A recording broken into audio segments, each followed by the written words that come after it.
great time of my life, which ends with her, Emmy opened, before reciting different moments in their shared journey through the World Revolution. Writing to Nellie in the wake of May's death, Emmy spilled no ink on differences in revolutionary doctrine. Instead, she focused on cherished memories. Emmy could still recall her first lunch with May in the canteen of the Hotel Lux. I remember how horrified she was by borscht, though she became accustomed to it later. The women had lived loudly and freely in Moscow, a city where their own ideals were reflected in the slogans upon the banners and posters they passed as they walked through the streets. In the Hotel Lux, a boarding house for the international revolutionary elite, they shared bedrooms, bathrooms, and breakfasts with the guiding lights of the radical world. In her letter to Nellie, Emmy remembered how another guest at the hotel, the future leader of the British Communist Party, a pure and well-behaved soul, was shocked by her and May's mischievous behavior in the Soviet capital.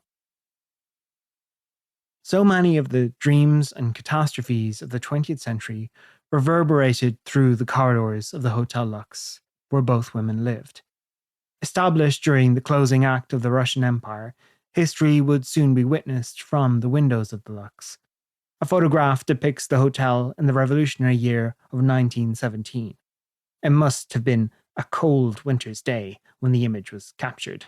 Individuals in wool hats and heavy coats mill about a barricade made of wooden logs and a repurposed cart that stands in front of the hotel's neoclassical colonnades. In this photograph, I can spot what I believe to be the windows of the room that would become May's home for several transformative years. May lived in room 5 in the Hotel Lux, and Emmy resided in room 14. Perhaps they shared a corridor.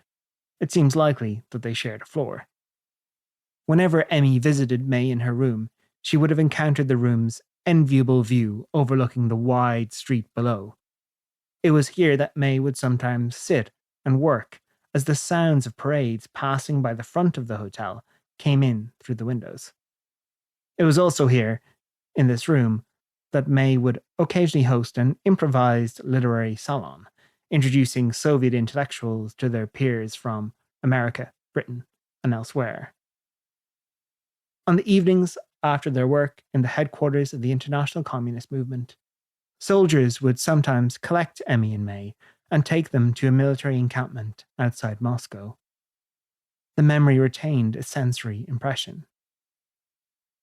I still hear the soldiers at night singing, Emmy wrote in her 1973 letter. Summoning a memory of one of the extraordinary characters the two women met in Soviet Moscow, Emmy recalled how it was there, in the Red Army encampment, that May met a girl who later became a general in the Red Army. Emmy listed the prominent Bolsheviks with whom she was acquainted in those heady days. Nikolai Bukharin, executed, 1938. Karl Radek, executed, 1939. And Leon Trotsky, assassinated, 1940. Still the greatest group of men who I have ever met, she declared.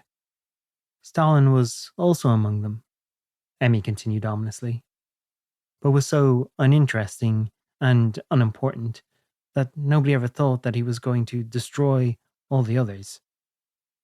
Emmy knew that Nellie's younger sister Rose was among the hundreds of thousands of people who disappeared during Stalin's purges.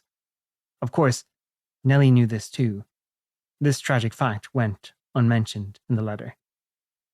Bringing the letter to a close, Emmy turned to the last memory she wanted to share with Nellie, the story of the day her first daughter was born. Emmy wrote, I suppose you know the story of how OC helped Elisa to be born. She found the cab which brought me to the Kremlin hospital, and she paid the fee for the doctor and midwife, which I had not got. This day, in the summer of 1925, was a moment of personal significance for Emmy, not only because it marked the birth of her daughter, but because it created a lasting link between her family's future and that of her Irish friend. Why did Emmy choose to remember May's favour at this moment, almost 5 decades after it occurred?